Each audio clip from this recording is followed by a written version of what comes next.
Today I'm going to be working on my TaoTao Rhino 250 ATV. This is one of those Chinese off-brand ATVs. It's a 2017 model, purchased in early 2018. I love this thing. I've added a Harbor Freight winch on it that works wonderfully. I've done the sprocket upgrade. My family adores this thing and it runs wonderfully. Even with the issue that I'm going to tell you about here, I'm telling you right now, this thing is amazing. And we run the hell out of it. But the problem I'm having is the carburetor is leaking fuel out of the overflow, and I don't know how to stop it.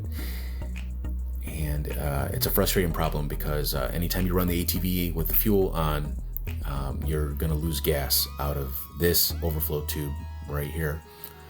And you don't want to be 2 miles into a trail and realize you've got no fuel in your tank. So I've decided to go ahead and swap the carburetor out with a new one. And that's what we're going to be working on today. So I've chosen this carburetor because it's cheap. It's a PZ 27mm. It's almost an exact replica as the stock one. Very cheap. It was like less than $40 on Amazon. I'll put links below. But the great thing about it is it's adjustable, meaning it's got screw heads that you can actually take out, adjustable air fuel mixture, but you can actually take the bowl out and adjust jets or do whatever you need to do, which I'm not really interested in, but I do like that I have that option. And the air filter is just a cheap air filter. It's actually a 38mm, I believe 38 or 39, and the only reason I got it is it's the only one that was available that had prime shipping available, so we'll work with that. So to start, we need to make sure we got our fuel off, and then we're gonna pull the fuel line off the top of the carb, and it should pop right off. And watch out, because fuel is gonna come out, not a lot of fuel, but some. And then what we wanna do is we wanna take that fuel line and tuck it up and out of the way. We're not going to need that till closer to the end. And the next thing we need to work on here is that choke cable. So we're going to loosen the screw, which is holding the choke cable in place. And it's going to pop apart. And what you're going to do is you're going to pull down on that cable and get the end off. And there's a little notch there. And I'm going to blind you with my flashlight while I'm looking for this notch. But there is a notch, and once you get it into that notch, that cable will pop right out. And again, you want to take this cable and move it out of the way. We're not going to need to do anything with it till close to the end.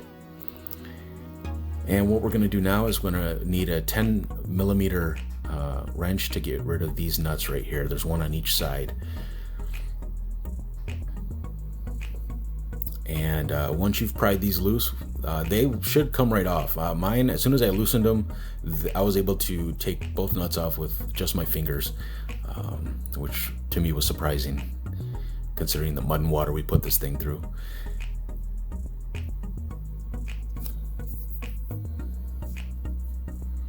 And once you've got both those nuts off, now we're going to move on to the air filter. And you've got this clamp here you need to loosen. So you need a flathead screwdriver. And look at this beast. Look at this air filter. This thing is huge. I didn't even know it was an air filter at first because I've never seen them like that, but that's what it is. So you're just going to adjust the clamp and you're going to pull that off. You might need to use a screwdriver to just kind of pry the rubber hose off the carb. A smart person would have left the nuts on the carb and taken the air filter off first, but this wasn't that big of a pain to do. So now what we need to do is we need to get the throttle cable off, and you're going to turn counterclockwise on the top of the carb, and a big spring is going to pop out on you, and a plastic cylinder and all that just comes out together. And we're going to be swapping this with the new parts for the new carb. So once you're done, you can literally just pull the carb out. You're done. There might be fuel in there, so watch out how you're holding it. You'll see here when I set it down on the table, fuel starts to leak out because I just wasn't thinking straight. But that's okay. There wasn't a lot in there to begin with.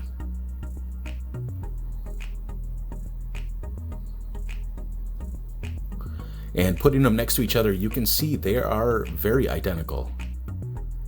But again, the big striking difference is, look at the bottom, look at the screws. The screws look like they're missing, but they're not. They're just, the heads are cut off. Even the air fuel mixture screw is cut off. I don't know why they do that, but by crappy design, that's what you're left with. And the new one, look at that. We can take those screws out, we take the bowl out. But these are the parts, the new parts we're going to swap out, but first we got to get rid of the old ones. So what we need to do here is we need to pull this apart, but in order to do that, I got to compress this spring in order to get the throttle cable out. So I'm going to compress the spring here to give me enough slack on that throttle cable so I can work it out of the plastic cylinder. And you'll see I'm going to push out on the throttle cable once I've got the spring compressed, because the throttle cable is sitting in a little home, and then you're going to pull back and out through the hole, and then everything should come apart. Easy peasy. And then this cap here, obviously we got a new cap, so we're going to pull this cap off and just get rid of it. Now this rubber bushing type thing here, you can cut it off, or I just pushed mine back and left it on. I don't care. So now we're going to take the new parts off the new carb, and again we're going to pull the cap, the spring, and then we need the plastic cylinder out as well. So you just kind of reach in there and pull it out. And now we're just going to work in reverse. We're going to take the cap and we're going to put the cap back on your throttle cable, or mine rather. You gotta feed the cable through, and then put that rubber bushing over the metal end there. It might take a minute to just kind of stretch it out and get it in there.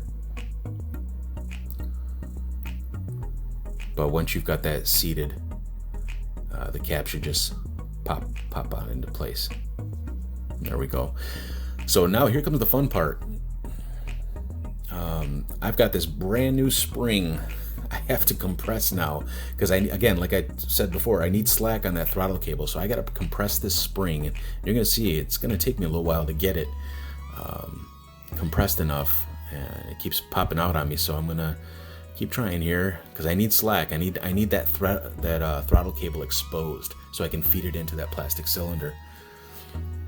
So I'm going to work my way here, and finally I get enough slack, and I'm going to take my plastic cylinder. I'm going to start from the inside, working out, feed it into the hole, and then down the line, and then pop it in, and it's going to seat into its little spot there. And then once it's seated, you can let go, and everything should stay in place. Now you're going to take your new carb, and you're going to see where the idle screw goes in. There's a protrusion there, and then there's a protrusion on the opposite end as well. Well, on the plastic cylinder, there are also notches, and those need to go over those protrusions.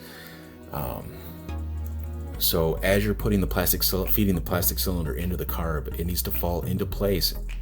Otherwise you won't be able to put it together properly. And you'll feel it once it goes in. It'll slide in once the notches match up.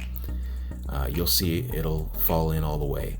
The biggest tell is if you can't screw that cap on without struggling, then you know you've done something wrong and something isn't seated properly. But once you can screw that cap on without any problem whatsoever, you know you're okay.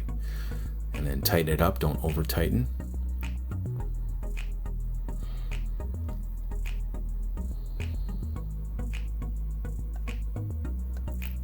Now we got to get rid of this air filter, and we're going to pop this filter off here, but we're going to leave the one tube on, the tube that connects to the bottom of the motor. We're going to leave that alone because it has its own little filter. The L at the top there is a filter, and we need to leave that alone, so we don't want dirt getting into the bottom of the motor, so leave that tube attached. And then this is what the air filter looks like once you've taken it off. A huge difference from the one we're about to put on there. So slide your new carb in. Like I said, you've got your throttle cable attached, so now we can put it back on its mounts and attach the two nuts that we took off. We can put those back on. And again, that's going to require just your 10mm wrench. Nothing has changed here. You're using the same nuts and the same tool to tighten this back together.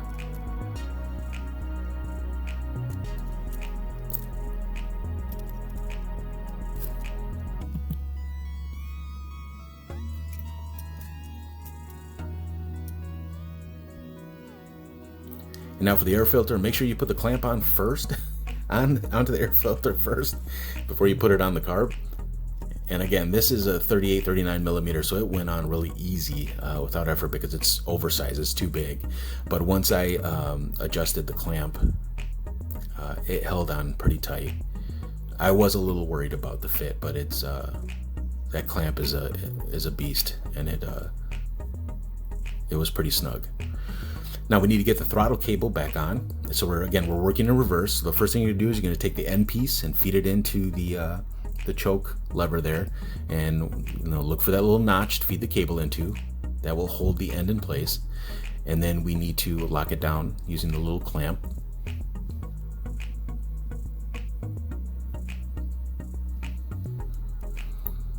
And then just to be sure everything is screwed tight enough and together, what you can do is you can play around with the choke lever, open and close it a couple times, and then pay attention to what the choke cable is doing, and it should be working properly.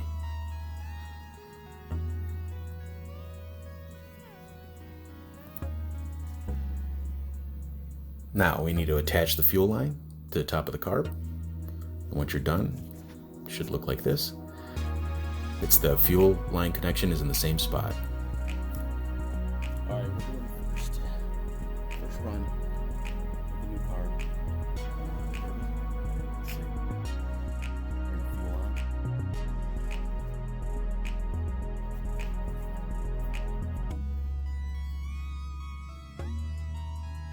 I got no fuel coming out. At least not yet. Let's turn it on.